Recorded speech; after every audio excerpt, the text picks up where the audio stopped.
Ry avana malala isaorantsika Andriamanitra no izao fotoana manokana zay ahafahantsika miaraka eto indray izao ao anatin'ity programa efapolo andro miaraka amin'ny Kristy ity. Ampifaliana no iarabanantsika rehetra ary irariana ny fitahin'Andriamanitra ho amintsika mandritra izao fotoana izao. Ny boky ny dia ho amin'ny Kristy na ny tena sambarana no diniantsika mandritra izao fotoana izao. Tiako ny mampatsiahanao fa ny boky ny dia ho amin'ny Kristy na ny tena sambarana dia iray amin'ireo boky tena ara-panahy miivo eo amin'ny Kristy izay nosoratan'ilay vehivavy iray antsoina hoe Ellen White. Ny zava-dehibe tsara ho fantatra dia izao hoe efa 300 taona lasa izay, zany hoe tamin'ny taona 1979 no voasoratra ity boky ity, ary eritaona tao aorian'izay, zany hoe ny taona 1979 no azo ny zo manaparitaka sy mivarotra azy dia ny helipatrana nanomboka teo manerana izao tontolo izao ity boky ity, ary voadika amin'ny tenim-pirenena samihafa miisa 20 efa tamin'ny volana May 1970. Ny loha hevitra fototry ity boky ity dia fanehoana mazava tsara ireo dingana tokony ho diavin'ny mpanota rehefa manantona ny Kristy izy. Noho izany dia azo atao tsara ny mandray an'ity boky ity ary mampiasa azy ihany koa ho amin'ny fitoriana ny filazantsara dia Jesosy Kristy izany, satria miantso ho amin'ny tena fibebahana marina ity boky ny dia ho eo amin'ny Kristy na ny tena sambarana ity. Izany rehetrarehetra izany ry avako malala dia mampiseho amintsika fa sarobidy ary manana ny lanjany eo amin'ny fiainana maha-kristianina ity boky izay hodiniantsika ary banjintsika mandritry ny 7 andro ity. Anio isika dia andinika ampahany vitsivitsy amin'ny toko 7 izay mitondra ny lohateny hoe pirofo ny maha-kristianina. Kanefa mialohan'ny andiniantsika izany dia manasanao anondrika ny lohanao, anakipo ny masonao fa hivavaka isika ankehitriny.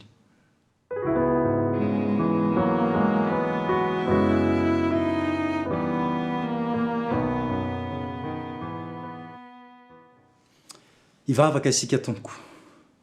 Andriamanitra ranay eo misaotranao zahay noho ny tombontsoa izay ahafahanay mbola manantona anao ankehitriny. Miantso anao zahay raha toa ka andinika ity boky ity, boky izay mirakitra ny sitraponao, mitarika anay mba ho tonga eo amin'ny Kristy ary anana ny fanandramany fibebahana marina. Raha toa ka andinika izany zahay ankehitriny dia manasanao mba hanazava ny sainay amin'ny alalan'ny fahananao masina ary teny aminay mba azahoanay mahatakatra ny sitrakao. Ary raha mety ianao dia aoka mba ho raisina ho anjaranay ny afatra ary iaina ny fampiarana izany zahay. Midira an-tsetra ianao ankehitriny noho ny amin'ny anaran'i Jesosy Kristy zanakao. Amen.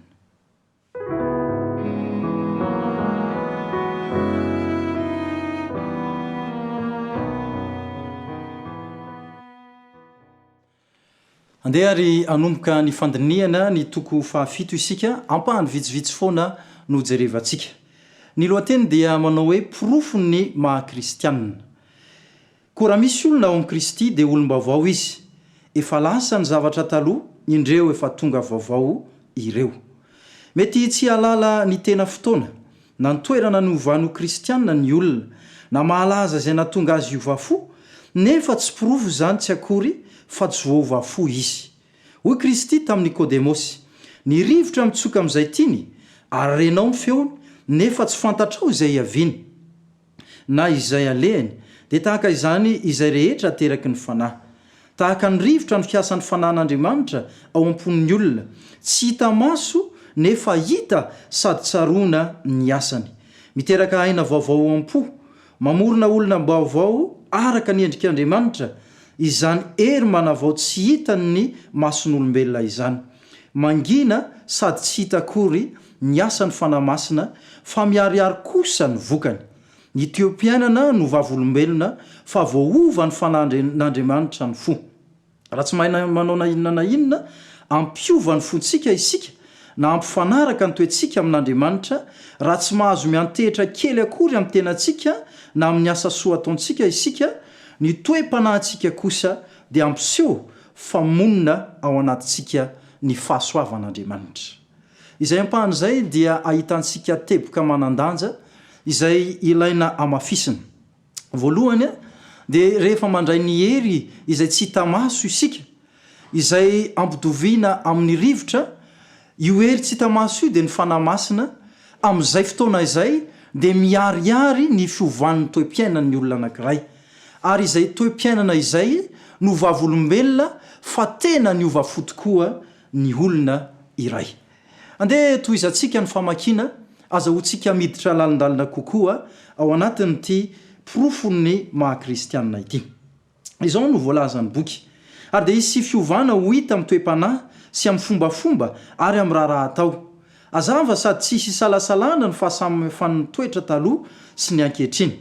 Nisehony izany toe-panahy izany dia tsy ny fanaovan-tsoa indraindray na ny fahadisoana indraindray fa ny hita lalandava eo amin'ny fiteny sy ny fanao mahazatra.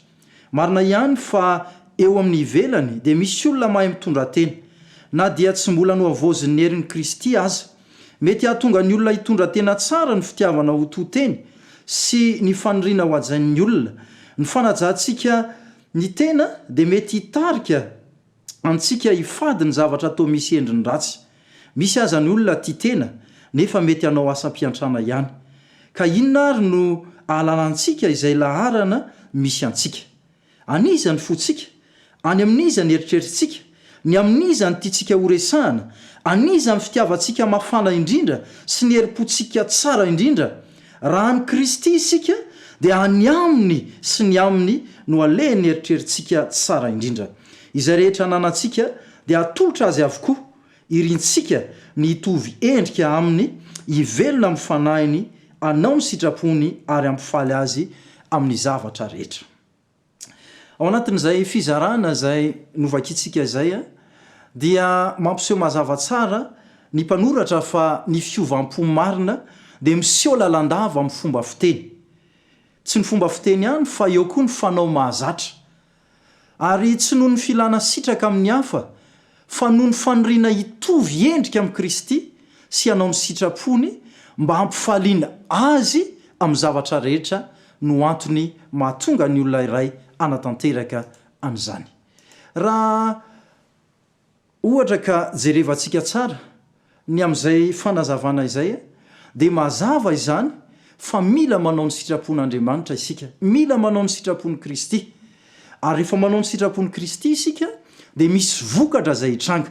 Ary izay ny fanontaniana mipetraka hoe raha toa tokoa izany isika ka manao ny sitrapon'i Kristy dia inona reny mety hitranga? Andao anie ho tohizantsika ny vaky teny. Izay rehetra efa tonga olombavao amin'ny Kristy dia anana ny vokatry ny fanahy, dia fitiavana, fifaliana, fiadanana, faharipo, famirampanahy, fanaovan-tsoa, fahamarinana, fahalemem-panahy, fahononam-po.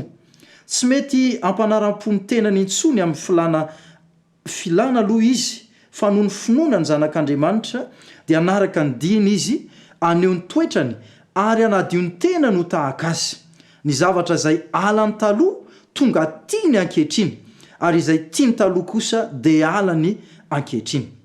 Ilay ny avinavina sy ny tompo-teny fantatra dia tonga malemy fanahy sy manetry teny. Ilay olom-paona sady mpianjonanjona efa tonga maotona sady bonaika. Ny mpidorodava tonga mahalala onony ary ny janga kosa tonga madio. Ilaozana ny fomba sy ny lamodin'izao tontolo izao, tsy mitady ny firavana eny ivelan'ny kristianina fa ny toetra miafina ao am-po izay tsy mety oloha dia ny fanahy malemy sady miadana. Tsy misy afa-tsy ny fahatongavana iova ho tsaratsara kokoa no azo lazaina ho porofo ny fibebahana marina. Raha misy manohatra ny fahadisoany, manome indray izay norobainy, miaiky ny fahotany ary tia an'Andriamanitra sy ny olona dia mahazo matoky ny mpanota toy izany fa tafafindra ny ala tamin'ny fahafatesana ho amin'ny fiainana. Raha fehezina izay fizarana izay dia mazava fa ny vokatry ny fiovam-po marina dia fanarahana ny dian'i Kristy amin'ny fandaozana an'ireo fombafomba sy lamodiny ity tontolo izay misy antsika ity. Izany hoe lehibe amin'ny olona izay niova fo ny toetra izay miafina ao anatin'ny fony ao, izay porofony ny atao hoe fibebahana tena marina. Ry havana malala raha fitinina de misy teboka telo zany no hitantsika tamin'ity fizarana foy ity ampany ao anatin'ny toko fafito mitondra ny lohateny hoe porofo ny mahakristianina. Ny teboka voalohany de hoe ny fanamasina no manova ny olona iray. Ny teboka faharoa kosa dia ny fiovam-po marina de miseho lalandava amin'ny fomba fiteny amin'ny fanao mahazatra andavanandro. Ary ny fahatelo farany ny vokatry ny fiovam-po de fanarahana ny dian'i Kristy amin'ny fandaozana ireo fombafomba sy lamaodiny zao tontolo izao. Ho fampitinana ary amaranantsika tanteraka ny dindinika izay ataontsika androany de andeha hovakitsika ny voalaza eto amin'ny boky ihany. Raha am'izao toetrantsika diso sady be fahotana izao isika no manatona ny Kristy ka mandray anjara amin'ny famelan-keloka omeny de hiboboky ao am-potsika ny fitiavana. Maivana avokoa ny entana rehetra satria mora ny zioga ampitondrain'i Kristy. Ny adidy tonga fifaliana ary ny fandavatena tonga fahafinaretana. Ny lalana izay toa voasarony ny aizina taloha de tonga mazava azo ny famirapiratana ilay masoandro ny fahamarinana. Ny ilayntsika zany ankehitriny de ny manantona ny Kristy ary mandray ny famelan-keloka avy aminy izay atonga ny lalana izay diavintsika tsy ho voasarony ny aizina izay efa niainantsika taloha fa hoenika kosa ny famirapiratana avy amin'ny masoandrony fahamarinana. Averiko indray mandeha zany fa ny tena kristianina de voalohany olona iray no vain'ny fanamasina ary mampiseho lalandava amin'ny fomba fiteniny sy ny fanaony mahazatra fa manaraka ny dian'i Kristy izy amin'ny fandaozana ireo fombafomba sy lamaodiny zao tontolo izao. Efa nanandrana an'izany ve ianao? Ary moa miaina arak'izany ve ianao? Andeha hanantona ny Kristy isika de ho tanteraka tokoa fa raha misy olona ao amin'i Kristy de olom-baovao izy efa lasa ny zavatra taloha indreo efa tonga vaovao ireo. Amen. Andeha hivavaka isika.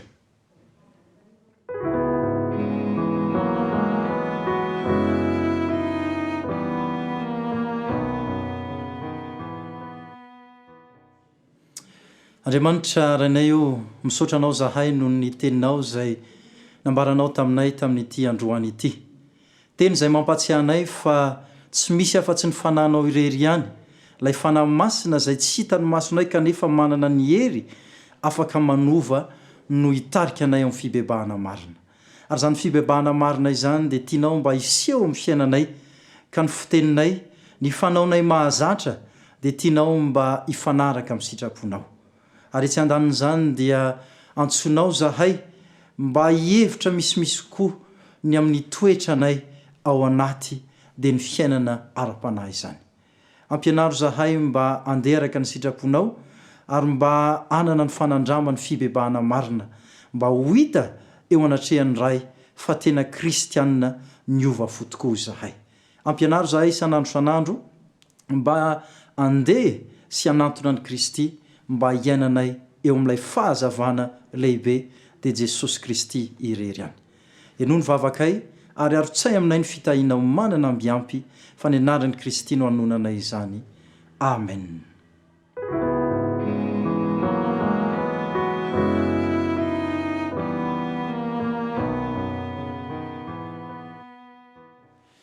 Minisomana tena fa samy nandray fitahiana isika tao anatiny ny fanarahana n'izay dindinika izay antenaina fa andalo ny fanandrama ny tena kristianina marina isika amin'ny fiovam-po tanteraka amin'ny fetezantsika ho tarihy ny fanamasina ary anatonantsika ny Kristy isan'andro mba hanovany antsika eo amin'ny fitondrantenantsika sy ny fanaontsika rehetra. Amen.